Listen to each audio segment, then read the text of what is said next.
એટલે કેમ છે બધા મજામાં તો છે જય માતાજી બધાને। આજે જો આપણે બનાવવાનું છે ગુંદાનું શાક અને હું ગુંદાનું શાક કેવી રીતના બનાવું તે વિડીયો પૂરો જોજો અને વિડીયો ગમે તો લાઈક શેર અને સબસ્ક્રાઈબ જરૂર કરજો। તો આપણે ગુંદાનું શાક બનાવવાનું છે તો આપણે ગુંદા પાડી લઈશું। આપણે ઘરે જ તે ગુંદો છે જોઈ શકો છો એકદમ સરસ મજાના ગુંદા પણ આવ્યા છે। તો આપણે ગુંદા પાડવાના છે। આપણે જો ગુંદા પાડી લઈએ।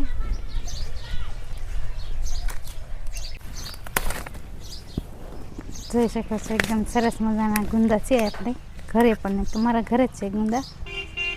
થોડાક નાના છે પણ તોય શાક સરસ બને।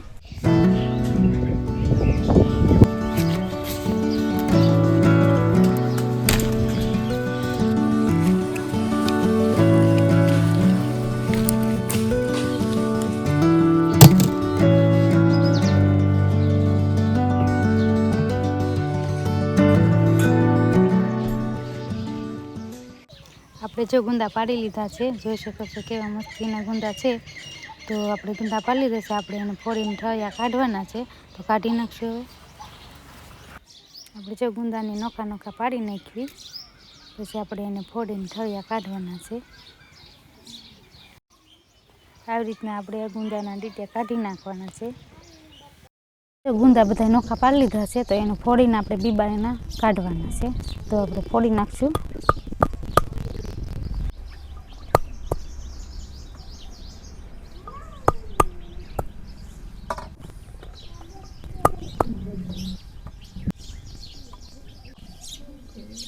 આપણે જો બધાને ફોડી નાખ્યા છે તો આપણે ઠળિયા કાઢવાના છે એવી રીતના પછી આપણે ઠળિયા કાઢી નાખશું।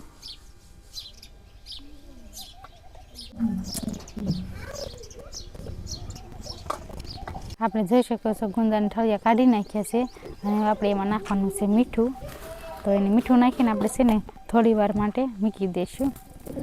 આપણે જે મીઠું નાખી દીધું છે ગુંદામાં જેથી આપણે એને ઘડીક પડ્યા રહેવા દઈશું એટલે એની ચિકાશ છે ને હવે વહી જાય। આપણે તેલમાં નાખી તો તરત વહી જાય એટલે આપણે ઘડીક 10-15 મિનિટ એને પડ્યા રહેવા દેવાના મીઠું નાખીને। ત્યાં સુધીમાં આપણે શીંગને એવું બધું ખાંડી નાખવી શીંગ ફોલી નાખવી। આપણે શીંગના દાણા પણ ખાંડી નાખવાના છે અને ગાંઠિયા પણ નાખવાના છે તો એ બધું ખાંડી લેવી આપણે।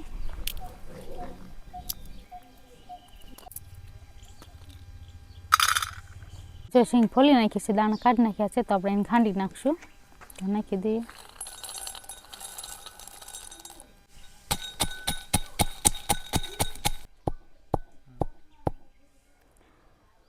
તો આપણે જો શીંગના દાણા ખાંડાઈ ગયા છે તો એને વાટકીમાં કાઢી લઈએ। હવે આપણે આ ગાંઠિયા લઈ લીધા છે ગાંઠિયા પણ ખાંડી નાખીએ।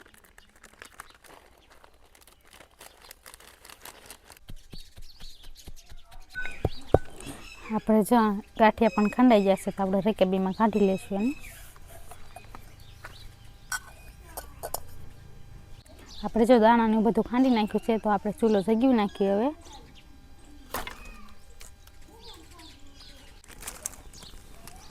ચૂલો સળગાઈ નાખ્યો છે તો આપણે જો આ માટીના વાસણમાં તે શાક બનાવવાનું છે જોઈ શકો છો એકદમ સરસ મજાનું માટીનું વાસણ છે।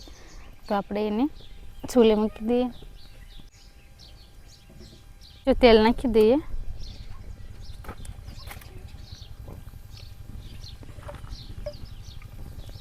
આપણે જો તેલ આવી ગયું છે તો રાઈ ને જીરું ને એવું બધું નાખી દઈએ।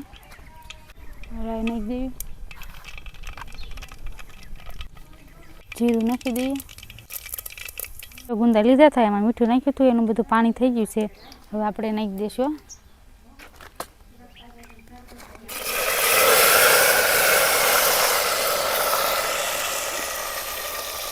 ડુંગળી ટમેટા પણ નાખવાના છે એમાં તો આપણે મોળી નાખશું એ રીતે કટરમાં કાઢી નાખશું આપણે।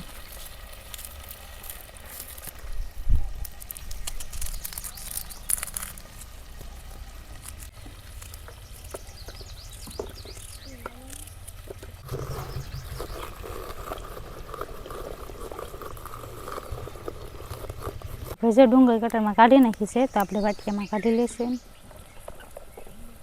જો ગુંદા સડી ગયા છે તો આપણે કટરમાં ડુંગળી કાઢી હતી તો આપણે નાખી દઈએ। ગુંદા થોડા સડી જાય પછી આપણે ડુંગળી નાખવાની।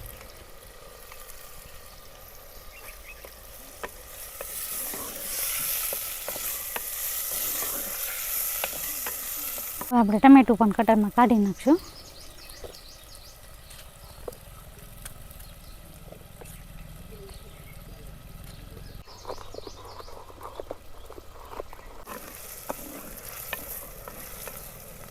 જો ડુંગળી કાઢી નાખી એમાં આપણે ટમેટા પણ કાઢી નાખ્યા છે કટરમાં, તો એને સળિયામાં કાઢી લેવી.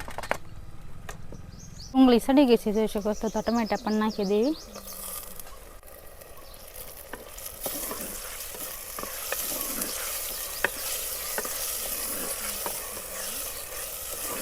શીંગના દાણા અને ગાંઠિયા ખાંડી નાખ્યું હતું એનું આપણે હડોયું બનાવવાનું છે. તો આપણે આ શીંગના દાણા લઈ લીધા છે, નાખી દઈશું. પછી આ ગાંઠિયા ખાંડ્યા હતા પણ નાખી દઈશું. ઓલામાં મીઠું નાખ્યું હતું એટલે આપણે મીઠું આમાં થોડુંક ઓછું નાખવાનું છે. હળદર, ધાણા જીરું, હિંગ અને આપણે ખાંડેલું મરચું નાખવાનું છે. આપણે ખાટી છાશ લીધી છે તો છાશ નાખી દઈશું. અને બધું આપણે મિક્સ કરી લઈશું.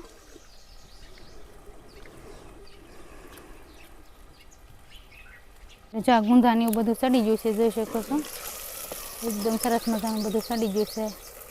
શીંગના દાણાને એવું બધું હડોયું કર્યું છે એ પણ નાખી દેવી આમાં.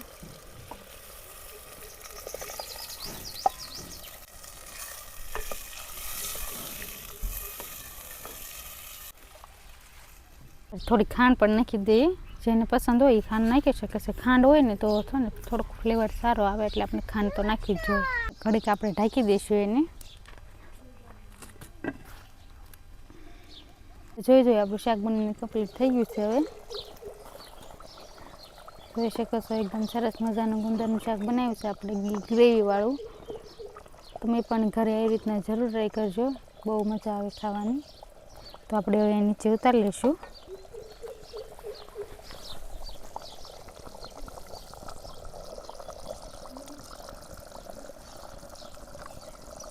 કોથમરી નાખી દઈશું આપણે.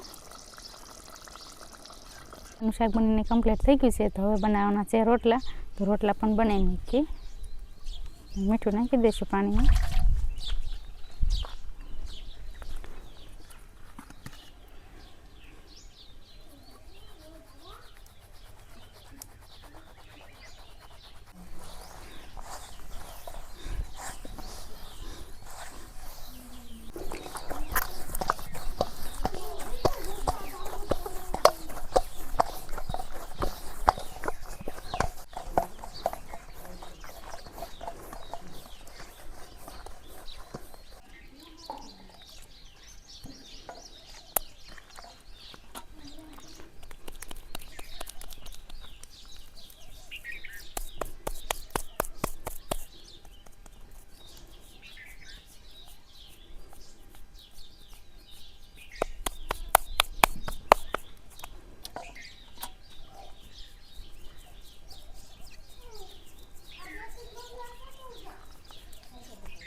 ગુંદાનું શાક બનીને કમ્પ્લીટ થઈ ગયું છે. જોઈ શકો છો ગુંદાનું શાક અને કેરી છે અને છાશ છે અને રોટલો એ તે સરસ મજાનો રોટલો બનાવ્યો. તો આપણે તમે પણ ઘરે આવી રીતના જરૂર ટ્રાય કરજો, ખાવાની બહુ મજા આવે છે.